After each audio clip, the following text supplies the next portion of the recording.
Hello everyone, welcome back in SK biology classes. मैं हूं सादिया खुशा। आज हम बायोलॉजी का एक new essential topic taxonomic categories को एक्सप्लोर करेंगे। यहाँ पे हम समझेंगे कि लिविंग ऑर्गेनिज्म को कैसे सिस्टमेटिकली क्लासिफाई किया जाता है फ्रॉम किंगडम टू स्पेसीज। इस क्लासिफिकेशन से हमें नेचर को समझने और बायोडाइवर्सिटी को प्रिजर्व करने में मदद मिलती है। तो चलिए बिना टाइम वेस्ट के स्टार्ट करते हैं। हमने अपनी प्रीवियस वीडियो में समझा था कि दुनिया में काउंटलेस लिविंग ऑर्गेनिज्म होते हैं। उनको प्रॉपरली समझने के लिए हमें उनकी आइडेंटिफिकेशन, उनका नाम देना और उनका क्लासिफिकेशन करना पड़ता है। जब हम किसी ऑर्गेनिज्म को क्लासिफाई करते हैं तब हम उनके कैरेक्टर्स को कंपेयर करते हैं, तो हमें उनके सिमिलैरिटीज़ और डिफरेंसेस समझ आते हैं। ये सिमिलैरिटीज़ और डिफरेंसेस हेल्प करती हैं हमें उस ऑर्गेनिज्म को करेक्ट कैटेगरी में रखने के लिए। क्लासिफिकेशन एक सिंगल स्टेप प्रोसेस नहीं है, ये एक्चुअली एक हायरार्की ऑफ स्टेप्स है। हर स्टेप एक रैंक या कैटेगरी को रिप्रेजेंट करता है। ये कैटेगरीज मिलकर टेक्सोनोमिक अरेंजमेंट बनाती हैं, इसलिए इन्हें टेक्सोनोमिक कैटेगरीज कहा जाता है। और जब सारी कैटेगरीज एक साथ जुड़ती हैं तो वो एक टेक्सोनोमिक हायरार्की बनाती है। हर एक कैटेगरी क्लासिफिकेशन की एक यूनिट को रिप्रेजेंट करती है, जिसे हम टैक्सॉन कहते हैं। जैसे इंसेक्ट्स एक ऑर्गेनिज्म के ग्रुप को रिप्रेजेंट करते हैं जो कॉमन फीचर्स शेयर करते हैं, जैसे three pairs of jointed legs. इसका मतलब है कि इंसेक्ट एक रिकॉग्नाइजेबल कॉन्क्रीट ऑब्जेक्ट हैं जो क्लासिफाई किए जा सकते हैं, इसलिए इन्हें एक रैंक और कैटेगरी दिया जाता है। ये ग्रुप और कैटेगरी अलग अलग बायोलॉजिकल इंटिटीज होती हैं। सभी लिविंग ऑर्गेनिज्म के टेक्सोनोमिक स्टडीज से कुछ कॉमन कैटेगरीज डेवलप हुई हैं, जैसे किंगडम, फाइलम, प्लांट में division, class, order, family, genus and species. सभी लिविंग ऑर्गेनिज्म की लोएस्ट कैटेगरी स्पेसीज होती है।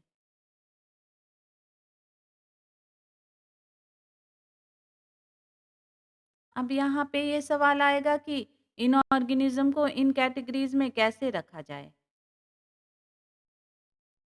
सोचो, अगर आपको कोई स्पेसिफिक फूड आइटम ढूँढना है, आप कैसे ढूँढोगे?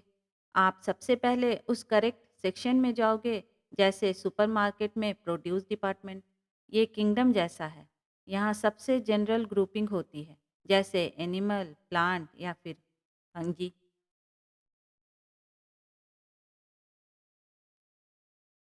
प्रोड्यूस सेक्शन के अंदर आप एक और स्पेसिफिक एस्ले पर जाओगे, जैसे वेजिटेबल्स वाला एस्ले। ये फाइलम जैसा है, जैसे वर्टिब्रेट्स, रीढ़ वाले जानवर। वेजिटेबल एस्ले में आप पर्टिकुलर टाइप की वेजिटेबल ढूंढते हो, जैसे रूट वेजिटेबल। ये क्लास जैसा है, जैसे मैमल्स। रूट वेजिटेबल्स में आप एक स्पेसिफिक ब्रांड या काइंड देखते हो, जैसे ऑर्गेनिक कैरेट। ये फैमिली या जीनस जैसा है, जैसे कैट ग्रुप्स। और फाइनली आपको वो एक स्पेसिफिक आइटम मिल जाता है, one bag of organic carrot. ये स्पेसीज जैसा है, एक ही टाइप के ऑर्गेनिज्म जो आपस में रिप्रोड्यूस कर सकते हैं।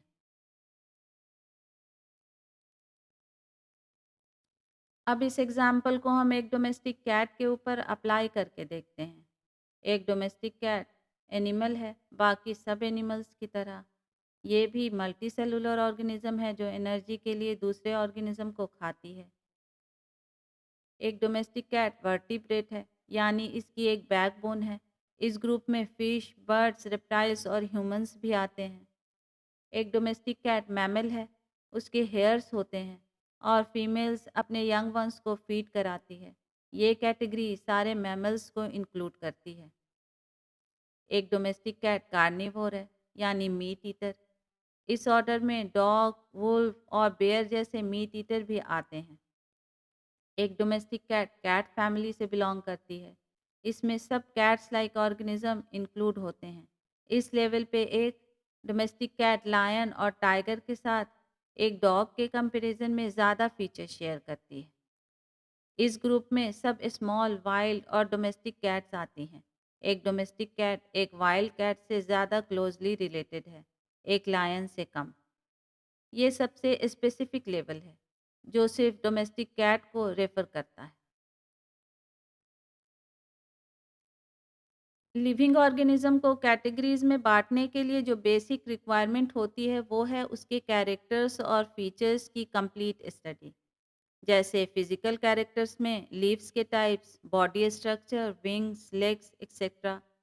फिजियोलॉजिकल कैरेक्टर्स में respiration, nutrition, reproduction. Evolutionary relationship भी कंसीडर किया जाता है। टेक्सोनोमिकल स्टडीज ऑर्गेनिजम्स को आइडेंटिफाई, क्लासिफाई और नाम देने का प्रोसेस है। ये एग्रीकल्चर, फॉरेस्ट्री, इंडस्ट्री और रिसोर्सेज मैनेजमेंट में बहुत इंपॉर्टेंट रोल प्ले करते हैं। फसलों और उनके वाइल्ड रिलेटिव्स की पहचान होती है, जो क्रॉप इम्प्रूवमेंट में मदद करती है। पेस्ट कंट्रोल भी इजी होता है। ट्री स्पेसीज की आइडेंटिफिकेशन से फॉरेस्ट कंजर्वेशन और बायोडायवर्सिटी मॉनिटरिंग पॉसिबल होती है। यूजफुल प्लांट्स, फंजी और माइक्रोब्स की पहचान से मेडिसिन, कॉस्मेटिक्स और फूड इंडस्ट्री को बेनिफिट्स मिलता है। रेयर और इंडेंजर्ड स्पेसीज को आइडेंटिफाई करके उनका कंजर्वेशन प्लान बनाया जा सकता है। टेक्सोनोमिकल एड्स वो टूल्स होते हैं जो ऑर्गेनिजम्स को आइडेंटिफाई, क्लासिफाई और स्टडी करने में हेल्प करते हैं। ये बायोडायवर्सिटी को समझने और स्पेसीज को सिस्टमेटिकली ऑर्गेनाइज करने के लिए यूज होते हैं। हर्बेरियम ड्राइड और प्रेस्ड प्लांट स्पेसिमेंस का कलेक्शन होता है। हर स्पेसिमेंस एक शीट पर माउंट किया जाता है विथ प्रॉपर लेबलिंग, आइडेंटिफिकेशन और रेफरेंस के लिए यूज होता है।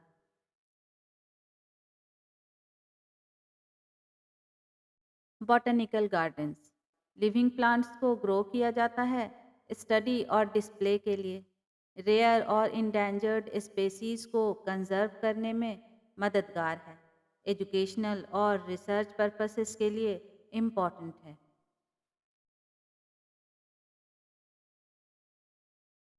म्यूजियम्स प्लांट, एनिमल्स और फॉसल्स के प्रिजर्व्ड स्पेसिमेंस रखे जाते हैं। एजुकेशनल और हिस्टोरिकल स्टडी के लिए हेल्पफुल है। ज़ूओलॉजिकल पार्क एनिमल्स को नेचुरल इन्वायरमेंट में रखा जाता है। ये बिहेवियर स्टडी और कंजर्वेशन के लिए यूज़फुल है।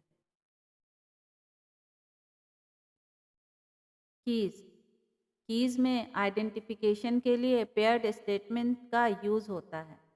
हर स्टेप पर दो चॉइसेस होती है। ऑर्गेनिजम्स के फीचर्स के बेसिस पर आइडेंटिफिकेशन होता है।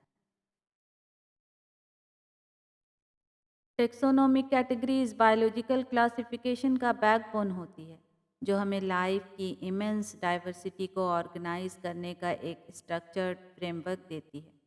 सबसे ब्रॉड डोमेन से लेकर सबसे स्पेसिफिक स्पेसीज तक हर एक रैंक साइंटिस्ट्स को एवोल्यूशनरी रिलेशनशिप, इकोलॉजिकल रोल्स और जेनेटिक सिमिलैरिटीज समझने में मदद करता है। जैसे जैसे टेक्नोलॉजी एडवांस हो रही है, स्पेशली जेनेटिक सीक्वेंसिंग और फाइलोजेनेटिक्स के फील्ड में, हमारा अंडरस्टैंडिंग भी और इवॉल्व हो रहा है और हम लिविंग बीइंग्स को क्लासिफाई करने के तरीके को रिफाइन कर पा रहे हैं। आखिर में टेक्सोनोमी सिर्फ बायोलॉजिकल कॉम्प्लेक्सिटी को ऑर्डर में लाने का काम नहीं करती, इससे हमें लिविंग ऑर्गेनिजम्स के बीच के इंटरकनेक्टेडनेस का डीपर इंसाइट भी मिलता है।